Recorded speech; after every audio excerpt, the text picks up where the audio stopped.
तारीफ हो। इस समय प्रभु का धन्यवाद करते हैं और आज की संगति के लिए धन्यवाद करते हैं कि यहोवा परमेश्वर ने हमें अपने संभाला है और वो परमेश्वर जो हमारा खुदा है वो हमसे सिर्फ एक ही उम्मीद रखता है कि हम धन्यवाद करें उसको। आइए हम एजरा की किताब 3 अध्याय और उसकी 8 से लेकर 13 आयत तक पढ़ेंगे। एजरा 3 अध्याय उसकी 8 से 13 आयत तक हम लोग पढ़ेंगे। कोई भी बुलंद आवाज में पढ़ सकता है, अगर माइक देखिए कोई भी पढ़ सकता है। एजरा की किताब 3 अध्याय उसकी 8 से 13 आयत तक। उनके परिवार के भवन में जो यरूशलेम में है, आने के दूसरे वर्ष के दूसरे महीने में शालतिएल के पुत्र जरुब्बाबेल ने और योसादाक के पुत्र यीशु ने और उनके अन्य भाइयों ने जो याजक और लेवीय थे और जितने बंधुआई से यरूशलेम में आए थे, उन्होंने भी काम को आरंभ किया और 20 वर्ष अथवा उससे अधिक अवस्था के लेवियों को यहोवा के भवन का काम चलाने के लिए नियुक्त किया। तब यीशु और उसके बेटे और भाई और कदमिएल और उसके बेटे जो यहूदा की संतान थे और हेनदाद की संतान और उनके बेटे परमेश्वर के भवन में कारीगरों के काम को चलाने के लिए खड़े हुए। जब राजमिस्त्रियों ने यहोवा के मंदिर की नींव डाली, तब अपने वस्त्र पहने हुए और तुनिया लिए हुए याजक और झांझ लिए हुए आसाफ के वंश के लेवीय इसलिए नियुक्त किए गए कि इस्राएलियों के लिए राजा दाऊद की चलाई हुई रीति के अनुसार यहोवा की स्तुति करें। अतः वे यह गाकर यहोवा की स्तुति और धन्यवाद करने लगे, वह भला है और उसकी करुणा इस्राएल पर सदैव बनी है।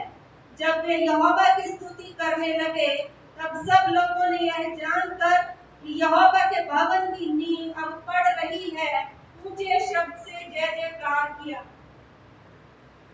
हालेलुया, खुदा की तारीफ हो। यहाँ पर हम देखते हैं कि उस समय जब परमेश्वर के भवन को बनाने की तैयारियां चल रही थी और जो यरूशलेम में जो बहुत से लोग थे और कहते हैं आने के दूसरे वर्ष के दूसरे महीने में शालतिएल के पुत्र जरुब्बाबेल ने और यहोशदाक के पुत्र यीशु ने उनके और भाइयों ने याजक और लेवी थे तो जितने बंधुआई यरूशलेम में आए थे उन्हें भी काम को आरंभ किया और 20 वर्ष अथवा उससे अधिक अवस्था के लेवियों को यहोवा के भवन का काम चलाने के लिए नियुक्त किया गया। और जब आज पूरे पहले को पढ़ते हैं परमेश्वर का कलाम, तो जब उन्होंने वो भवन को तैयार कर दिया और उसके बाद वो 11 आयत में जब आते हैं तो 11 आयत में वो बताता है कि सो वे गाद आकर यहोवा की स्तुति और धन्यवाद करने लगे कि वे भला है और उसकी करुणा सदा की। उन्हें वो आनंद हुआ कि परमेश्वर का भवन, जिससे पहले परमेश्वर तंबू में, मिलाप वाले तंबू में था और कवनेंट बॉक्स में जिसे वाचा का संदूक था, पर इस समय परमेश्वर के भवन की तैयारी हुई और इस भवन की तैयारी के लिए जब सुलेमान बादशाह ने चीज को तैयार किया, जहां तक कि दाऊद को परमेश्वर ने कहा कि तू नहीं बना पाएगा पर तेरा बेटा जो तुझमें से निकलेगा वो इस भवन को बना पाएगा। और जब ये तैयारी हो चुकी तो वहां पर आगे क्या कह रहे वो लोग, जब भवन को तैयारी हुई वहां कहते हैं सो वे गाकर यहोवा की स्तुति और धन्यवाद करने लगे कि वे भला है और उसकी करुणा इस्राएल पर सदैव बनी रहे हैं। और जब वे यहोवा की स्तुति करने लगे तो सब लोग ये जानकर कि यहोवा के भवन की नींव आ पड़ रही है, ऊंचे शब्द से जय जयकार करने लगे। उस समय जो परमेश्वर की प्रेजेंस थी, उपस्थिति थी, वो एक भवन में थी या मिलाप वाले तंबू में थी या कवनेंट बॉक्स में। पर हम इस चीज को अच्छे से तरीके से जानते हैं क्योंकि हमें विश्वास ये है, परमेश्वर के प्रकाशन और वेदों को दिखाता है कि आप परमेश्वर की जो उपस्थिति है वो उसके चलते फिरे मंदिर में है और चलता फिरता मंदिर है मैं और आप। उस समय लेवी और याजक लोग जब भवन में जाते थे वहां पर जिस प्रकार से याजक को घुंघरू पहनने पड़ते थे पैरों में, या फिर जिस भी वेदी पर जो ब्रास का एक भाग एक वेदी तैयार कर उसमें जानवरों की तमाम लहू को डाला जाता था, उसकी तैयारी करने के लिए उसका पर्दा कैसा है, ये सब चीजें परमेश्वर को एक मेजरमेंट दिया था। आज परमेश्वर ने मुझे और आपके लिए क्या कर दिया है, इस देह को, जो मेरा शरीर और आपका शरीर है, ये परमेश्वर का मंदिर है, इसमें भी परमेश्वर ने गाइडलाइन दिया हुआ है कि कैसे परमेश्वर की हजूरी में रखना है। सभी में कहता है कि जब तू उसके भवन में जाए तो क्या करना, अपने आप को जांचना। कुछ बोलने में उतावली नहीं करना, पर बोलने से पहले तो अपने आप को क्या करें, जांच लेना कि तेरे मुख से क्या शब्द आता है, क्या आता है, क्या नहीं आता।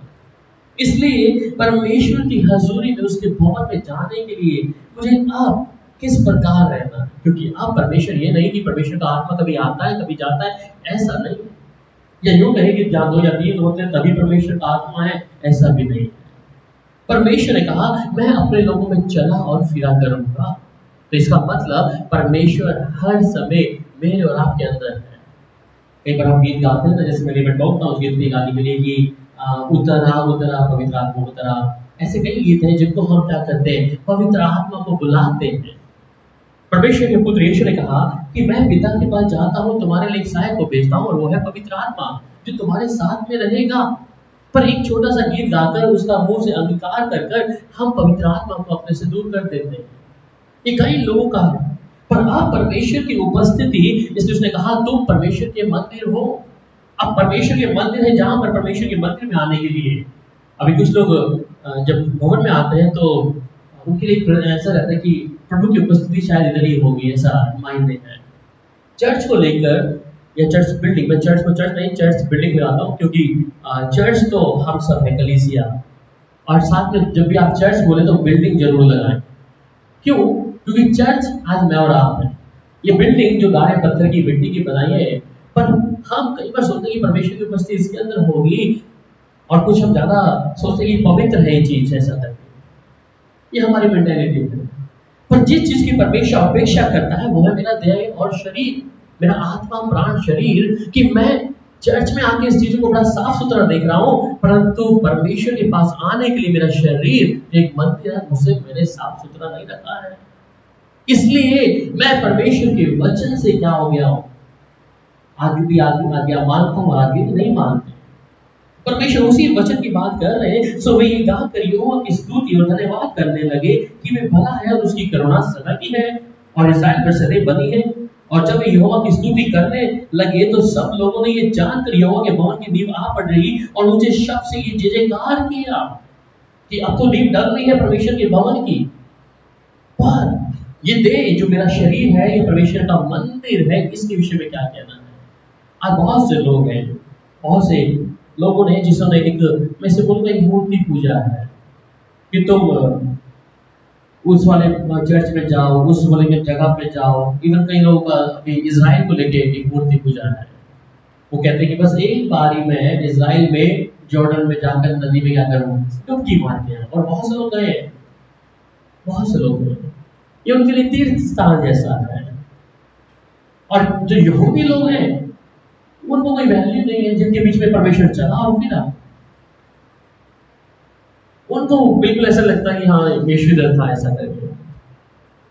पर मैं और आप एक तीर्थ स्थान जैसा यरूशलेम को, इजराइल को बना दिया है। वो कहते हैं मेरे सपना, हाँ वैसे आपका सपना देखना है तो अच्छा है कि हमारा यीशु किस जगह पर, किस स्थान पे था। पर अगर आप उसमें सोचते हैं कि मैं जॉर्डन में जाके दोबारा से डुबकी लेकर बपतिस्मा लूंगी तो शायद मेरे पापों की माफी मिल जाएगी। वहां पर यूहन्ना बपतिस्मा देने वाले ने एक शब्द बोला था जब वहां पे सदूकी फरीसी और लोग आए थे, सांप के बच्चे तुम्हें किसने खोल दिए, यहाँ पर पापों की माफी मिलती है। तो डुबकी लेने से, योगदान लेने से कोई फायदा नहीं है, क्योंकि बपतिस्मा आपका एक बार हो चुका है। और दोबारा बपतिस्मा लेने का मतलब है कि आप जो पहला बपतिस्मा पाया वो उद्धार नहीं पाया। अभी भी यीशु को खोज रहे हैं अपने साथ साथ अपने तरीके से अपनी, क्योंकि हम जिस जगह से निकले हैं, जिस धर्म और जाति से, वहां पर डुबकी मारते तो यहाँ पर भी हम डुबकी जॉर्डन में मारते हैं, यरदन नदी में मारते हैं। वहां लोग हरिद्वार में, गुरुद्वारा में, वहां पे जाके डुबकी मारते थे कि चलो पाप की माफी मिल जाएगी। और यहाँ पर यरदन नदी में है। परमेश्वर का आत्मा सिर्फ अभी इजराइल में नहीं घूम रहा, वो तो हमारे बीच में है। इसलिए उसने कहा जब 2 या 3 होंगे मैं उनके बीच में होता हूँ। होने का मतलब वो पहले से ही हमारे बीच में है। हम उसे ये नहीं कहेंगे कि चलो 3 जने बैठते हैं, हम यहाँ बैठ गए, चलो पवित्र आत्मा को बुलाएं हमारे बीच में, नहीं। या यीशु को बुलाएं हमारे बीच में, नहीं। परमेश्वर को बुलाएं, वो ऑलरेडी है। और वो तो उसके स्वर्गदूत तो आपसे पहले यहाँ पर है। आपका समय शायद 10 बजे का होगा, आपके समय का जो चर्च का समय पर आपको पौने 11, पौने 10, पौने 12 का हो सकता है, परंतु स्वर्गदूतों की प्रेजेंस उससे पहले है। ये मैं अपना अनुभव क्यों बता रहा हूँ, मैं देख रहा हूँ। मैं कई बार प्रेजेंस देखता हूँ स्वर्गदूतों की, वो दरवाजे से बाहर खड़े हुए जैसे 2 लोग में खड़े हैं, आंखों में दिख जाता है। इसलिए मैं उस दिन जब परमेश्वर की उस स्वर्गदूतों की प्रेजेंस देखा, वो दिन और आज का दिन है, मैं कभी लेट नहीं हुआ चीज के लिए। ऑनलाइन जब घर से मीटिंग कर रहे थे तब थोड़ा सा टेक्निकल वो होता था, पर जब चर्च खुल गया तो अभी नहीं। क्यों? जवाबदार होना है। हमारे पहले आने से पहले स्वर्गदूत वहां पे विराजमान है कि परमेश्वर की उपस्थिति और परमेश्वर के दूत इसी तार में रहते हैं कि परमेश्वर के वचन को सुनते वक्त कि क्या बोल रहे हैं, क्या सुन रहे हैं, उससे पहले वहां पर है। पर एक चलता फिरता मंदिर जिसे मैं और आप परमेश्वर का मंदिर बताते हैं, हम उसकी वैल्यू को नहीं समझते। क्यों? यहाँ पर यही समझ आता है कि कहीं ना कहीं हमारा अभी भी पुराना स्वभाव वैसा ही है। परमेश्वर स्वभाव में कहता है कि स्वतंत्रता दी है मुझे और आपको, पर जब स्वतंत्रता ज्यादा होती है तो हम अपनी मनमानी करते हैं। और मसीह में आने के बाद भी कई मसीह लोगों का मनमानी ही है। वो अपनी जिंदगी को अपने तरीके से जी रहे हैं, परमेश्वर को तो बस साइड में रखा है। जब कुछ प्रार्थना करना है, कोई दुख है, तकलीफ है या किसी चीज की आवश्यकता है, प्रभु हमारे साथ ऐसा हो गया, वैसा कर दे, बस वही तक है। इसलिए वो परमेश्वर अपने टाइम का पर्टिकुलर है। मुझे परमेश्वर की हजूर से पहले होना है। जो वायदा मैंने परमेश्वर से वाचा बांधी है उसको मैंने पूरा करना है। परमेश्वर के साथ में निरंतर चलना है, क्योंकि मेरे अंदर परमेश्वर है। स्वर्गदूत ध्यान में रहते हैं इस समय कौन क्या कर रहा है, यहाँ विराजमान है स्वर्गदूत। वचन कहता है कि स्वर्गदूत क्या करते हैं, कलाम की हिफाजत करते हैं। हम क्या बोल रहे हैं, हमारे मुख से निकलने वाली बातों को क्या किया जा रहा है, नोट किया जा रहा है। प्रकाशित वाक्य में जब पढ़ते हैं वहां पे स्वर्गदूत एक व्यक्तिगत स्वर्गदूत लगे हुए हैं। पिछले दिनों में बात कर रहे थे रात को शायद कि ऐसे प्राणी हैं जो स्वर्ग में, उनके अंदर आंख ही आंख भरी हुई है और 7 आत्माएं, 7 आंखें परमेश्वर की लगी रहती है मनुष्य के ऊपर। हम क्या कर रहे हैं? बस ये ध्यान रखें कि ये शरीर जो है परमेश्वर का मंदिर है। शायद इसको साफ सुथरा रखने का मतलब नहीं है, पर इस देह को अगर साफ सुथरा नहीं रखा तो आप जितनी भी धर्म जगहों पे जाओ या किसी भी रिलीजियस प्लेस पे चले जाओ, जितना भी वहां पे जितने भी दास आए, परमेश्वर के चेले आए, जितनी भी जगह पे जाएंगे तो उधर जाने का कोई फायदा नहीं। क्यों? क्योंकि मेरे अंदर से मैंने अपने जीवन को नहीं बदला।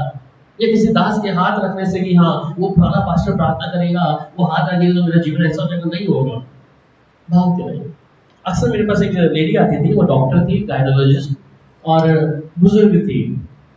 जब मेरा प्रार्थना भवन सेक्टर 5 में था तो वो हमेशा गाड़ी में नीचे आते थे, सीढ़ियाँ चढ़नी मुश्किल थी, तो उसका ड्राइवर ऊपर आता था और बोलते थे कि ऊपर से किसी को भेज दो जो मेरे लिए प्रार्थना करते। मैं जो भी वॉलंटियर होते थे उनको मैं बोला भाई नीचे आके प्रार्थना करो। वो कहते नहीं आपको बुला रहे हैं। चलो मैं भी गया, प्रार्थना कर दी। कहते मैं तो सबसे बड़े वाले मास्टर से प्रार्थना करानी है, मैं तब ठीक होंगी। मैं कहा आप कभी ठीक नहीं होंगे। क्यों? क्योंकि उसने एक मूर्ति पूजा के लिए, जिस बैकग्राउंड से आती थी, एक मूर्ति पूजा के अनुसार कि वो वाला पादरी प्रार्थना करेगा तब मैं ठीक होंगी, तो आज तक उसके जीवन में ना उद्धार है ना नया है। हम अगर इस तरीके से जिएंगे कि हम पहली बात जान लें कि शरीर मेरा जो है परमेश्वर का मंदिर है। वो यीशु के विषय में हम जब जानते हैं, जब हम उसे पुकारते हैं, वो हमारे भीतर है। अब मुझे अपना चाल चलन कैसा रखना है परमेश्वर के मुताबिक में। मेरा एक एक जीवन परमेश्वर के मुताबिक है। मैं कई बार सवाल करता हूँ, कई बार आपको डॉक्टर डेट देता है, टाइम देता है, आप उससे पहले पहुंचते हैं। पिछले दिनों में दयामा का ऑपरेशन हुआ, हम लोग एक दिन पहले यहाँ पे वो मेरे पास में थे और 9-12 बजे का टाइम दिया था, तो हम 9-8 बजे 7 बजे हॉस्पिटल में थे। पर जब डॉक्टर हमें बोलता है कि तुम्हारा इतना बजे तुम्हें आना है, पर प्रभु की हजूरी में जब आना है तो आप कैसे? क्यों? क्या प्रभु उस डॉक्टर से शून्य है? ये वैल्यू बता रहा हूं मैं परमेश्वर की, जिसे मैंने सीखा है जीवन में, वो इम्प्लीमेंट करता हूं। अगर प्रभु के लिए कहा है तो किया है, नहीं किया तो नहीं कहना, फिर करना नहीं, फिर तो पता नहीं कर सकता। पर प्रभु के लिए है तो मुझे उसकी प्रेजेंस में जाने के लिए क्या अपने आप को वफादार करना पड़ेगा।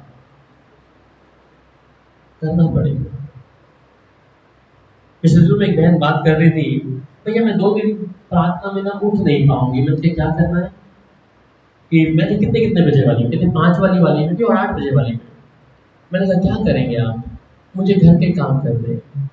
मैंने घर के काम आप 5 बजे उठ के काम करते हैं 5 बजे या 8 बजे? कहते घर में बहुत काम होता है इसलिए मैं सुबह 5 बजे और 8 बजे कर दूँ। मेरा तो इतना गुस्सा आ गया, मैंने 2 बातें सुनाई। मैं तुम परमेश्वर के लायक ही नहीं हो रही, तुम परमेश्वर के यहाँ चलने वाले लायक नहीं हो। तुम दिन में क्या करते हो जो आप 5 बजे सुबह उठ के प्रार्थना करना है और रात के 8 बजे तुम्हें अभी काम याद आ रहा है? बहाने देखिए लोगों के लिए। मैं फिर वो कहता हूँ कि परमेश्वर से इच्छा तो है मांगने की बड़ी चीजों के लिए, और उनकी हालत भी फिर वैसी होगी, क्योंकि हम परमेश्वर का वफादार नहीं है तो हम कैसे उसकी हजूरी में आ सकते हैं? और फिर एक समय आएगा परमेश्वर कहेगा मैं तुझे तुच्छ ठहरा दिया। परमेश्वर हमारे जीवन को देख रहा है, वो कह रहा है कि मेरे भीतर है, मेरे साथ चलने वाला परमेश्वर है, इसमें मुझे कहा कर रहे हैं। पर तो हम कहते हैं कि परमेश्वर की मुझे बस समय, हम हमेशा मुंह से जरूर कहते हैं कि परमेश्वर मेरे लिए पहले है। जो लोग ऐसे कहते हैं पर जो सेकेंडरी इश्यू उसके लिए होता है, पहला नहीं होता, याद रखेगा। हम जब कहते हैं कि परमेश्वर मेरे लिए पहला है, मैं प्रभु को पहले, अपनी पत्नी से पहले परमेश्वर मेरा है, पर हम क्या करते हैं?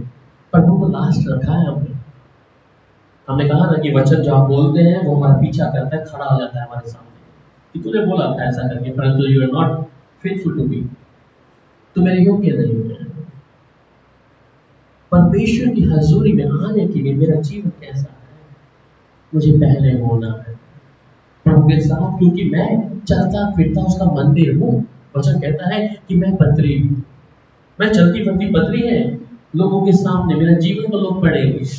लोग आपसे सबसे पहले ये नहीं पूछेंगे कि आप ईसाई में है, मसीह में है, क्रिश्चियन है, या आपका नाम से जानेंगे, पर आपके जीवन के स्वभाव से पढ़ लेंगे ये मसीह है।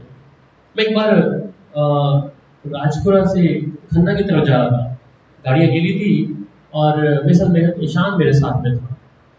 मैं जैसे ही एयरपोर्ट लाइन पे पहुंचा तो वहाँ 2 लड़के थे और वो लिफ्ट मांगने के लिए खड़े थे, और मैं गाड़ी रोक दी। मैं चलो ठीक है। वो कहते हैं सर हम बैठ के आपके साथ राजपुरा जा सकते हैं? मैं ठीक है आ जाओ। मैं बिठा दी मेरा टर्न राजपुरा से खन्ना की तरफ गया, तो वो कहते भैया हमें यहीं पे उतार दो, हम यहाँ से उतरे। जाते थे जब दरवाजा बंद किया गाड़ी का, कहते एक चीज बोलो, आप क्या मसीह है? मैं कहा हाँ मसीह है। वो अन्य जाती है, पर वो मेरे को ये बात बोल ही गया, कहते मैंने ये जो स्वभाव आपका देखा, ये प्रभु के लोगों के अंदर देखा, जो मसीह है, जो विश्वासी है, खुदा को मानते हैं। मैंने ये हमारी पहचान है। मुझे कहने की जरूरत, मैंने उसको वचन भी नहीं शेयर किया, कुछ नहीं बोला मैंने, कुछ नहीं, मैंने उसको बताया नहीं कि मैं मसीह हूँ। 15 मिनट का रास्ता, आधा घंटे का, पर वो चाहते थे मुझे बोले कि आप क्रिश्चियन है? मैं हाँ मसीह हूँ। ये हमारी चलती फिरती पत्री, जिसे आपको अपने गवाही देने की जरूरत नहीं है उस समय पे कि आप पहले वचन देंगे भैया मैं ईसाई हूँ, ये वचन स्वीकार करें। आपको पढ़ेंगे लोग, इसलिए वचन सच कहता है कि हम पत्री हैं। अब मैं और परमेश्वर का आप बात दूसरे क्षण में आते हैं कि अब मैं और आप कौन है? परमेश्वर के मंदिर है। और ये मंदिर से परमेश्वर क्या चाह रहा है, क्या अपेक्षा कर रहे हैं? यहाँ पर कह रहे हैं कि लोग जय जयकार कर रहे हैं और प्रभु का धन्यवाद कर रहे हैं। और वहां पर जब पहला इतिहास और उसकी 16 अध्याय उसकी 13 आयत को पढ़ लेंगे। पहला इतिहास 16 अध्याय उसकी 34 आयत, सॉरी।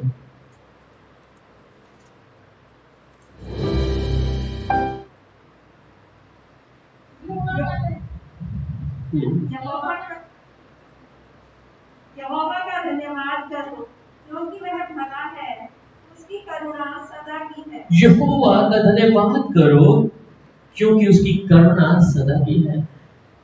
ये शरीर आत्मा प्राण में रहने वाला परमेश्वर जो मेरे भीतर है, उसकी करुणा सदा की, क्योंकि वो भला है, तो वो भी मुझसे नहीं हो रहा। जब आप परमेश्वर से वफादार होंगे, प्रभु के साथ में होंगे, तो कहता है कि यहोवा को धन्यवाद करना है, ये परमेश्वर की इच्छा है मेरे से और आपसे, क्योंकि इस देह के अंदर परमेश्वर समाया है, यीशु समाया है। हम उसे धन्यवाद कर सकते हैं क्योंकि उसकी करुणा तो सदा की है उसके लोगों पर, उसके डरवाइयों पर, जो परमेश्वर अपने लोगों के जीवन में करता है। जब ये देह में, इस शरीर में परमेश्वर है, मेरा कार्य क्या होना चाहिए? मुझे सारा स्थान परमेश्वर को प्रथम स्थान उसको देना है। उस प्रभु के चरणों में आके, प्रभु तू ही भला है, तेरे साथ कोई नहीं है। प्रभु जी, परमेश्वर आपसे आपका धन नहीं मांगता, आपकी प्रॉपर्टी, आपकी खाने की चीज। इसलिए हम हमेशा बोलते हैं भजन 50 में ना 12-13 में कि अगर मैं भूखा होता तो तुझसे कह देता, प्यासा होता तुझे बोल देता, क्या मैं बैल का लहू पीऊं या उसका मांस खाऊं? वो कहता है सिर्फ धन्यवाद का बलिदान चढ़ा और प्रधान से अपनी मन्नतों को पूरी कर, अपनी मन्नतों को पूरी कर।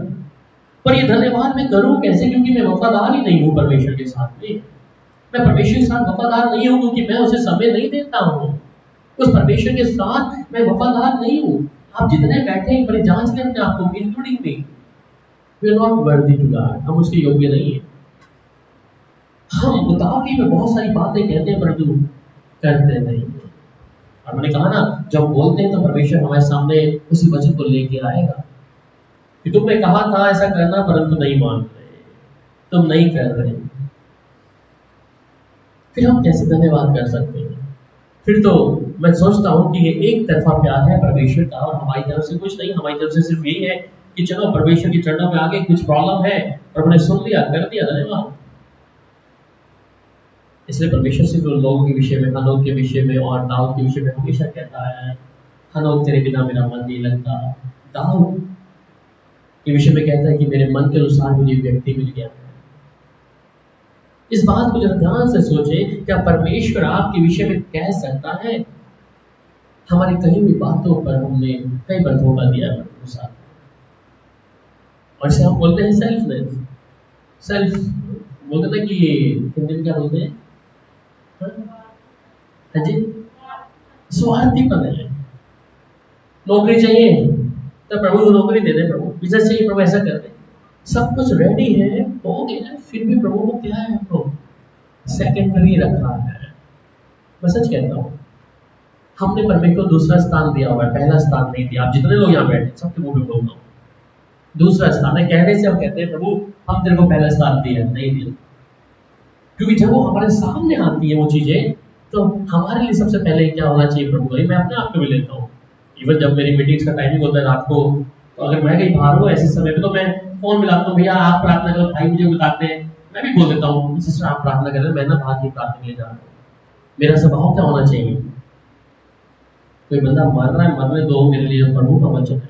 पिछले दिनों में आपने एक गवाही देखा होगा, एक पास्टर था, सुना था शायद आप लोगों ने, एक अफ्रीकन पास्टर था, उसका 5 साल का बच्चा है। सुना था?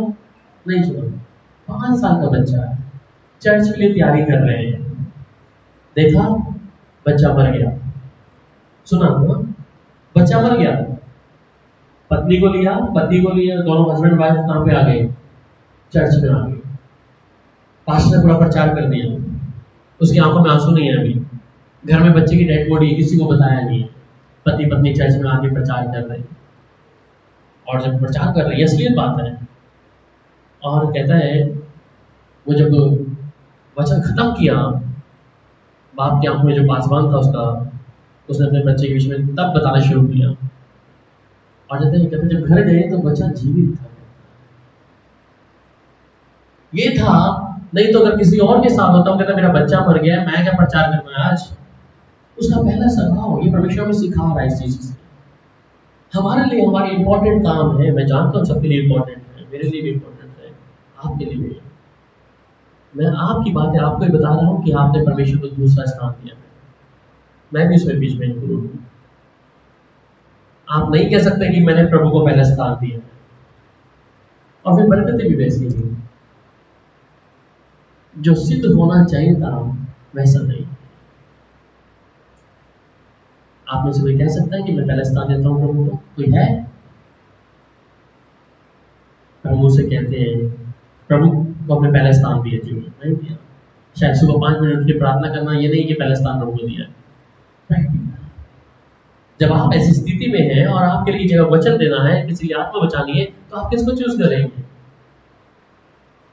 आपको सबसे पहला है प्रभु का, जिसका वायदा परमेश्वर से किया है, जिसकी वाचा हमने प्रभु से मांगी है, वो मेरे लिए इंपॉर्टेंट है। ये निर्णय लेके जाए जब आप जाए यहाँ से, नहीं तो अधूरे रह जाएंगे कि मुझे प्रभु के लिए पहले स्थान देना है, चाहे कुछ भी हो। मुझे 8 में खाना बनाना है तो उससे पहले मुझे प्रभु की प्रार्थना करना है, मुझ में बैठना है, जो मेरी टर्न है मेरा काम करना है, सब बाद में है। वो पीछे वाले काम जो है वो प्रभु देखेगा, वो प्रभु का काम है। जिसको समय दिया है वो प्रभु का काम है। कुछ भी हो, आज से करके देखिए, जरा प्रैक्टिस करके देखिए, प्रभु करेगा। क्योंकि कहता है यहोवा का धन्यवाद करो क्योंकि वे भला है और उसकी करुणा सदा की है। वहीं पर और भी थोड़ा आगे आते हैं तो वहां पर दूसरा इतिहास 7:3 में पढ़ लेंगे। दूसरा इतिहास 7 उसकी 3 आयत में। जब आग गिरी और यहोवा का तेज भवन पर छा गया, तब सब इस्राएली देखते रहे और फर्श पर झुककर अपना अपना मुंह भूमि की ओर किए हुए दंडवत किया और यूं कहकर यहोवा का धन्यवाद किया, वह भला है, उसकी करुणा सदा की है। आमीन। ये कहते हैं और जब आग गिरी और यहोवा का तेज भवन में छा गया उस समय, और तब इस्राएली देखते रहे और फर्श पर झुककर अपना अपना मुंह भूमि की ओर किए हुए दंडवत किया और यूं कहकर यहोवा का धन्यवाद किया कि वो भला है और उसकी करुणा सदा की है। ये इस्राएली लोग देख रहे हैं कि भवन में क्या होगा, परमेश्वर का तेज से भर गया एकदम से, और लोग क्या करने लगे, एकदम से आ गए सब लोग और चिल्ला चिल्ला कर प्रभु का धन्यवाद करने लगा और कहते धन्यवाद किया कि वे भला है, उसकी करुणा सदा की है।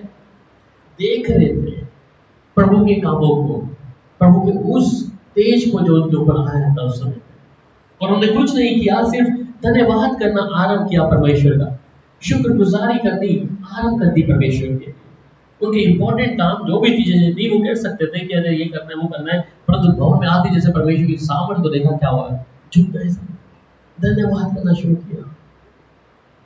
इस शरीर को भी आपने सबसे ज्यादा माउंटेन्स भाई बहनों को देखा होगा, पर्टिकुलर एक चीज, आइदर वो प्रभु को जानते नहीं, परमेश्वर को, जिस परमेश्वर से मेरी मुलाकात और आपकी है उनके साथ संबंध नहीं है, पर पर्टिकुलर गाड़ी रोकते हैं, वहीं पे अपनी नमाज पढ़ते हैं साथ में। इवन सरदार फैमिली ऐसी है। एक बारी हम लोग बस में मैं कहीं जा रहा था और वो बस ड्राइवर के साइड में एक लेडी बैठी थी, अपना गुटखा पढ़ रही थी और इतना गाड़ी में कुछ प्रॉब्लम हो रही थी, चल रही थी, तो उसको बार बार बोल रहे हैं, वो ऐसे कर रही पढ़ी जाए, वो कुछ हुई थी। जब तक उसका गुटखा पूरा नहीं हुआ था, पढ़ा नहीं, जब हटी। हम मसीह होने के बावजूद भी बाइबल को अपने हाथ में रखना, या कहीं पे रेस्टोरेंट में बैठे वहाँ बाइबल अगर प्रार्थना करते भी हमें ऐसा लगता है वो देखेंगे प्रार्थना कर रहे हैं, ऐसे ही है। आप किसी रेस्टोरेंट में बैठो और आपको बोला चलो आइए हम सब प्रार्थना करते हैं खाने के लिए, मैं बहुत कम लोग देखे ऐसा प्रार्थना, उन्हें लोग क्या देखेंगे, भय लोगों का, परमेश्वर का नहीं। इसलिए जब वो लोग जो मसीह को जानते नहीं है, वो लोग अपने कुछ चीजों के लिए क्या करते हैं, पर्टिकुलर है, न सांझ न धूप न सब, अपनी नमाज को अदा करते हैं हर समय। ऐसा ही है कि हम तो चले थे नमाज पढ़ने भी, आप मैं एक बार बाल शो पे गया, वो कहता भैया मैं बाल काटूंगा, पहले मैं कहाँ जा रहा हूँ, मैं अपनी नमाज पढ़ के आ रहा हूँ, छोड़ के गया मेरे वहीं पे। पर मैं और आप कौन है, मेरे लिए मेरा काम सबसे पहले है, मेरा घर का खाना सबसे पहले है, मेरे लिए सब कुछ चीजें पहले हैं, तो बरकतें फिर वैसे ही हैं। हम क्या वफादार हैं परमेश्वर के लिए। उसने कहा ये शरीर परमेश्वर का मंदिर है, और वो जो मंदिर इसके अंदर परमेश्वर है उसके लिए वफादार नहीं है। आपको तो कहीं भी जाने की जरूरत नहीं कि आपको पहले चर्च में आना भी, नमाज अदा करके जानी है, अपनी अरदास जो भी करेंगे, जिस स्थान पे जिस जगह पे वहीं पे कर सकते हैं, धन्यवाद कर सकते हैं प्रभु का। अभी तो ये स्वतंत्रता प्रभु ने मुझे दी है ना, कि मुझे चलो चर्च में सिर्फ संडे ही आना है, बाकी दिन तो आपके लिए नहीं है, इसके लिए भी वफादार नहीं हो। इसलिए फिर परमेश्वर, मैंने पहले से समझा था, फॉर द फर्स्ट डे 2018 से मैं ये समझाता आ रहा हूँ, परमेश्वर वफादार है। वो एक डिसिप्लिन में रहने वाला परमेश्वर है। आप बाइबल को पूरे पुराने नियम में से जो चीजें पढ़ेंगे ना, उसमें बहुत सी चीजें वहां पे परमेश्वर एक ही चीज को रखा है। मूसा को जब परमेश्वर ने मिलाप वाला तंबू बनाना था, इवन यहाँ तक कि जो वाचा का संदूक था, उसकी नाप पर्दे का रंग कैसा होना चाहिए था, दरवाजों का कितना मेजरमेंट होना चाहिए, अंदर कहाँ पे कौन सी चीज रखनी है, कहाँ पे क्या रखना है, ये मूसा को बताया गया था। मूसा ये नहीं चलो ये बॉक्स ले लिया है रख दिया अपने तरीके से, अंदर एक भी चीज मूसा ने अपनी इच्छा से नहीं चला, परमेश्वर ने उसे बोला ऐसा कर। आप ये सोचिए, क्या मेरा ये शरीर जो परमेश्वर का मंदिर है, मुझे कैसे चलना है? क्या परमेश्वर आपके जीवन में डिसिप्लिन नहीं चाहता? परमेश्वर नहीं चाहता कि तुझे परमेश्वर की हजूरी में जो वाचा बांधी है, जो समय बांधा है, उसे पूरा कर। फिर हम कैसे धन्यवाद कर सकते हैं प्रभु का? हम कैसे परमेश्वर की हजूरी में आ सकते हैं जब हम अपने तरीके से चल रहे हैं, परमेश्वर की बात माना नहीं है। तो अब परमेश्वर कैसे आएगा अगर मूसा अपने तरीके से ना ये पीले रंग वाला लगाते हैं, परमेश्वर तो ये कहा है चलो ये दरवाजा ऐसा ना, परमेश्वर लकड़ी का दरवाजा बोला था, बांस का ये बैम्बू लगाने के लिए बोला था, ये हटाओ हम लोहे की कबाड़ लगाएंगे। एक चीज भी मूसा ने अपनी इच्छा से नहीं चला। अब इस शरीर जो परमेश्वर का मंदिर है, आप इसको अपने तरीके से कैसे चलाएंगे? कैसे चलाएंगे? कि चलो प्रभु ने बोला था प्रार्थना करने के लिए, आज भाई ने बोला कि 8 बजे 5 बजे प्रार्थना आपकी, आप कितने बजे चर्च में आना है? तो भाई तो बोलता है उसका काम ही ऐसा है, कोई बात नहीं। भाई बोलता है पर परमेश्वर का वचन क्या बोलता है उसके लिए? तुम्हारी हाँ की हाँ और ना की ना। नहीं कर सकते तो बहुत अच्छा है, बोल दो भैया हम नहीं कर सकते भैया, हम इतनी जल्दी नहीं आ सकते, हमें और भी काम होते हैं। हम 8 बजे प्रार्थना नहीं कर सकते, 5 बजे प्रार्थना कर नहीं सकते, हमें उठाने की आवश्यकता नहीं, फोन मत करना। नहीं है तो खुश हो। बाहर आपकी हाँ ठीक है भैया अंगूठा, आज अंगूठा दिखाते ना व्हाट्सएप पे हम लोग, ठीक है, इसका मतलब क्या है? Done it, agree with you. पर जब दिन आते हैं तो बहनें मुझे फोन कर रही है, भैया आज आप हमारी प्रार्थना ले लोगे, भैया आप हमारी प्रार्थना ले लोगे। नहीं कर सकते हो, बैठ रहे हैं, अच्छा वचन में लिखा है तुम अगर नहीं कर सकते तो छोड़ दो, मत करो। ये सब चीजें मिलकर जो हम अपने जीवन देह से कर रहे हैं, परमेश्वर के सामने जवाबदार होना पड़ेगा। ये देह के विषय में बात कर रहा हूँ, तो जब परमेश्वर मूसा को बोल सकता है कि मूसा ये रंग नहीं, ये नहीं, ये नहीं, तो जब इस देह को ये इसलिए कहता ना कि तुम दाम लेकर खरीदे गए हो, तो दाम लेके खरीदने के होने के बाद अब मेरा मुझ में कुछ नहीं, जो परमेश्वर जो कहता है मैं वैसे करूँ।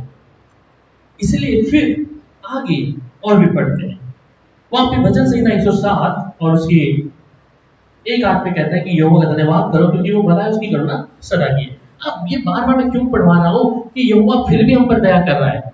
हम अपनी मनमानी चल रहे हैं, अपनी इच्छा से चल रहे हैं, तो भी वो परमेश्वर क्या है? वफादार है। धन्यवाद करो, इसे कहता है यहोवा का धन्यवाद करो क्योंकि वे भला है, उसकी करुणा सदा की है। अब वो हमारे साथ फिर भी वैसा व्यवहार नहीं कर रहा, अब नहीं कुछ हो रहा है सब, फिर हम फिर भी क्या करें? फिर भी परमेश्वर धोखा दे रहे हैं। और फिर एक और आयत पढ़ते हैं, यिर्मयाह 33 उसकी 11 आयत में,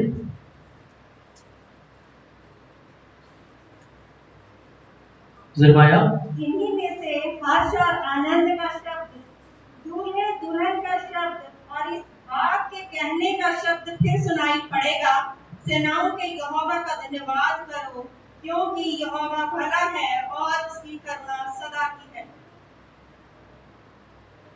और यहोवा के भवन में धन्यवाद गाने वाले का ही शब्द सुनाई देगा क्योंकि मैं इस देश की दशा पहले की नाई यूं भी चूर कर दूंगा। यहोवा का यही वचन है। आमीन। तो यहाँ पर कहता है कि इस बात के कहने वाले का शब्द फिर सुनाई पड़ेगा कि सेनाओं के यहोवा का धन्यवाद करो क्योंकि यहोवा भला है, भला है।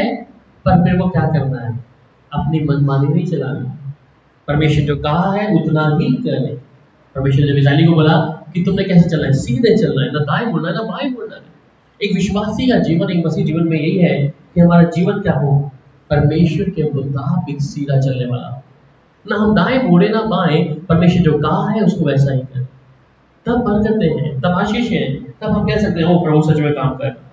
एक और आयत पढ़ेंगे, भजन संहिता 7 उसकी 17 आयत।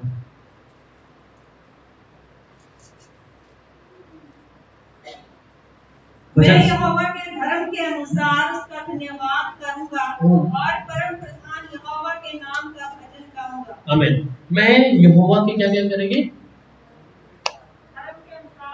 मैं यहोवा के धार्मिकता के अनुसार उसका धन्यवाद करूंगा और परम प्रधान यहोवा के नाम का भजन गाऊंगा। उसकी धार्मिकता के अनुसार। तो धार्मिकता कहाँ है? क्या है धार्मिकता? हाँ, उसकी धार्मिकता के अनुसार। धार्मिकता आपके हाथों में बाइबल का वचन है, कलाम है, उसकी धार्मिकता एक आज्ञा मुझे दे दी गई है। तो क्या कह रहा है? मैं उसकी धार्मिकता के अनुसार क्या करूंगा? उसकी धार्मिकता के अनुसार उसका धन्यवाद करूंगा। जो कलाम में लिखा है उसके अनुसार उसका धन्यवाद करूंगा। और कहता है कि परम प्रधान यहोवा का भजन गीत गाऊंगा। चल रहे हैं फिर भी धन्यवाद करें, क्योंकि अब मुझे मंदिर में जाने की जरूरत नहीं, चर्च में जाने की जरूरत नहीं। मुझे क्या करना है? मेरी शरीर जो है परमेश्वर का मंदिर। रास्ते में चल रहे हैं धन्यवाद करो, गाड़ी में चला रहे हैं प्रभु धन्यवाद, तारीफ हो प्रभु। पर उससे पहले मुझे उसके अनुसार चलना होगा। जो परमेश्वर यहोवा कहता है उसे मानना होगा, क्योंकि उसकी करुणा क्या है, सदा की। फिर एक और आयत पढ़ लेंगे मेरी बहन, वचन से 9 का 1।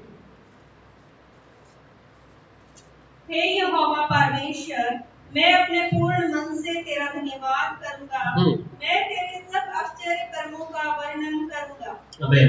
हे यहोवा परमेश्वर, मैं अपने पूर्ण मन से तेरा धन्यवाद करूंगा। तो हम में से कितने लोग हैं जो पूर्ण मन से धन्यवाद करते हैं? पूर्ण मन से, संपूर्ण तरीके से करते हैं, कोशिश करते हैं। पूर्ण मन से मतलब क्या है, इसको एक्सप्लेन करें।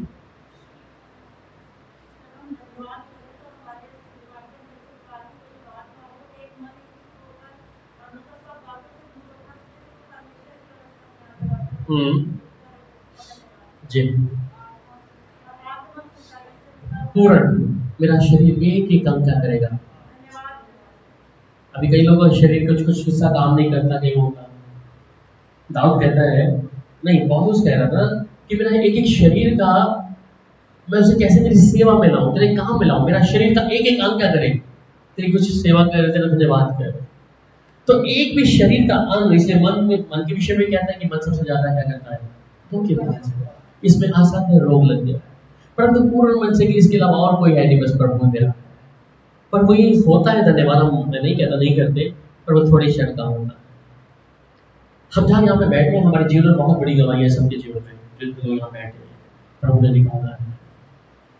पर हम उन गवाहियों को जब देखते हैं और फिर बाद में अपने जीवन को देखते हैं, तो कहीं ना कहीं फिर ठंडापन भी देखते हैं। इस्राएलियों की दशा यही थी कि वे लोग क्या कर रहे थे, प्रभु ये सब कुछ उनके लिए उनके हाथों में रखा। हर चीज, आपको उसके विषय में बताने की आवश्यकता नहीं है, पर सब कुछ परमेश्वर उनके साथ साथ चल रहा, प्रेजेंस थी परमेश्वर की। पर ये लोग जो थे, थोड़े क्षण के बाद फिर परमेश्वर के ऊपर शक करना, प्रभु ऐसा नहीं करना, प्रभु ऐसा नहीं करना। जहां उनका तरीका ये होना चाहिए था कि हर वक्त प्रभु जब उनके साथ मिले तो धन्यवाद करें, शुक्रिया करें। परमेश्वर तो वफादार, इसे मैं बार बार आपको पढ़ा रहा था वचन से बीच में कि प्रभु की करुणा सदा की है, वो सदा का परमेश्वर है, ठीक है। उसकी करुणा क्यों पढ़ा था बाद में बीच में, यही कि परमेश्वर फिर भी भला है। हम नहीं कर रहे धन्यवाद, फिर भी वो भला है। इस्राएलियों के साथ यही हाल था, प्रभु परमेश्वर के आगे नहीं मान रहे थे, परंतु परमेश्वर फिर भी उनके साथ वफादार बना हुआ था, उनकी हर चीजों को पूरा कर रहा था, स्वर्ग का खाना उनको खिला रहा था। वस्त्र के विषय में बताया ना कि जूते चप्पल उनके वैसे चेंज करने की जरूरत नहीं पड़ी, सब वैसे ही उनके जूते। अगर छोटा बच्चा है, बड़ा हो रहा है, तो जूते भी साइज बढ़ रहा है, सब कुछ रखा था। इसलिए हम भी परमेश्वर के कई कामों को देखा है, पर हम भूल जाते हैं। इसलिए जब जब धन्यवाद करें, आप भी जब भी आपके जीवन में प्रभु ने काम किया है, उन चीजों को एक दिन ऐसा बना लें कि मेरे को आज पूरा उन्हीं दिनों को जो प्रभु ने किया है, आप पीछे धन्यवाद कर चुके, फिर से धन्यवाद करें। प्रभु शुक्रिया प्रभु, मेरी हालात क्या थी, मेरे जीवन कैसा था प्रभु, मैं किस बीमारी में था, किस तकलीफ में था, कहाँ दुष्शक्ति थी, कहाँ पे क्या था, प्रभु तूने मुझे छुटकारा दिया। मेक द लिस्ट, धन्यवाद कहकर बोले। मैं कहता हूँ कि उसकी ब्लेसिंग जो होगी उससे डबल हो जाएगी। आप कर चुके हैं धन्यवाद, हमें मालूम है। इसलिए पूर्ण मन से कहता है कि मैं परमेश्वर का धन्यवाद करूँ, पूर्ण मन से। आपको कहता है 84:11 में हमेशा की तरह कि जो खराई से चलते हैं उनसे कोई भी चीज परमेश्वर अच्छी चीजों को छुपा के नहीं रखेगा। जो खराई से चलते हैं, सीधे मन परमेश्वर की ग्रहण योग्य ठहरता है। इसलिए धन्यवाद का वो बलिदान चढ़ाना परमेश्वर को भाता है। अपने समय को सबसे पहले उसकी हजूरी में जब आना है, उसके चरणों में आनी, चीज जानना है कि मैं परमेश्वर का मंदिर हूँ। मेरे शरीर पर, आत्मा प्राण पे किसी मनुष्य का अधिकार नहीं है, सिर्फ परमेश्वर का अधिकार। मैं दाम लेके खरीदा गया हूँ। और फिर उसके बाद आपका दूसरा चरण आता है कि इसको मैंने कैसे रखना है, कैसे इसको परमेश्वर के सामने पेश करना है, किस प्रकार मैंने परमेश्वर के हाथों में से सौंप देना है शरीर, आत्मा प्राण। और तब परमेश्वर कहेगा कि मैंने तेरे चित्र को अपनी हथेली में रचा हुआ है, तू मेरा है, मैंने तुझे खरीदा हुआ है। इसे मेरे अजीज हो, नहीं प्रार्थना करते हैं। सर्वशक्तिमान यहोवा परमेश्वर, आपका धन्यवाद। आदर के योग्य प्रभु, तेरे चरणों में आते हैं, तेरे बेटा बेटी प्रभु जो यहाँ पर मौजूद है, हम धन्यवाद करते हैं। पिता, हम धन्यवाद करते हैं क्योंकि तू वफादार है, सच्चा है, जिंदा है, हमारा प्रभु है। हमें सिखा कि हम तेरे व्यवस्था के अनुसार प्रभु तेरे कलाम के अनुसार चल सके। हमारी हाँ की हाँ और ना की ना हो प्रभु। हम अपने कहे हुए को मुकरे ना हो, परंतु तेरी आज्ञा के अनुसार प्रभु, तेरे वचन के अनुसार प्रभु हमारा जीवन बीते प्रभु। राजा, हम धन्यवाद करते हैं आज की सभा में प्रभु, हर एक प्रिय भाई बहनों को प्रभु जो तेरी इच्छा के अनुसार है प्रभु, मैं तेरे लहू में छुपा था चाहता हूं प्रभु कि तेरे नाम की महिमा करें, तेरी स्तुति करें और तेरा गुणगान करें प्रभु, जिससे प्रभु के नाम की महिमा। आप बड़े प्रभु जी, हम घटे पिता परमेश्वर। हर एक देखने वाली आंखों को प्रभु और सुनने वाले कानों को प्रभु मैं तेरे चरणों में रखता हूँ। हम तेरे साथ वफादार रह सके प्रभु। हम जब तुझसे अपेक्षा करते हैं कि मेरा परमेश्वर मेरी प्रार्थना को उत्तर दे, तो परमेश्वर भी हमसे अपेक्षा करता है कि मेरी बेटी मेरा बेटा मेरी आज्ञा मेरे हुक्मों को माने।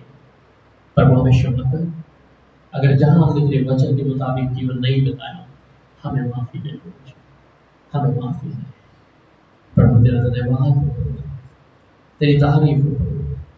हर एक व्यक्ति को प्रभु अपने लहू में छुपा दे, जिससे तेरे नाम की महिमा हो प्रभु, यीशु के नाम से आमीन।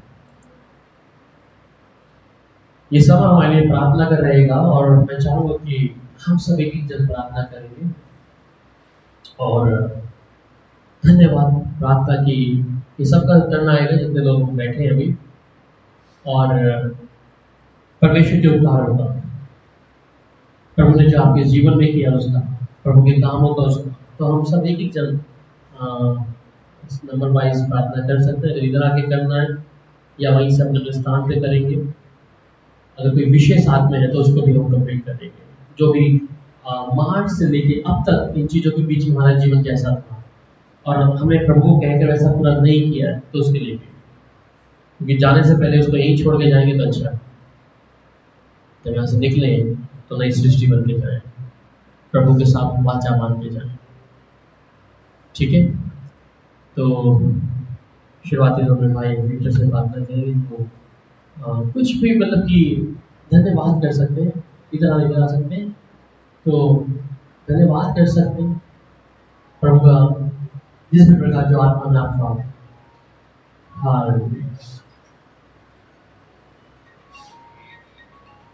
Thank you Jesus. गवाही देने का प्रेयर करना। प्रार्थना सब लोग अलग अलग प्रार्थना देंगे सबको। Hallelujah, hallelujah. Thank you, Jesus. Thank you, my Master, my Savior, my Savior, Heavenly Father. धन्यवाद करते पिता परमेश्वर स्वर्गीय पिता, आपने इकलौता पुत्र हमारे लिए दे दिया, हमारे पापों को माफ करने वाला परमेश्वर, हमारे गुप्त गुनाहों को माफ करने वाला परमेश्वर,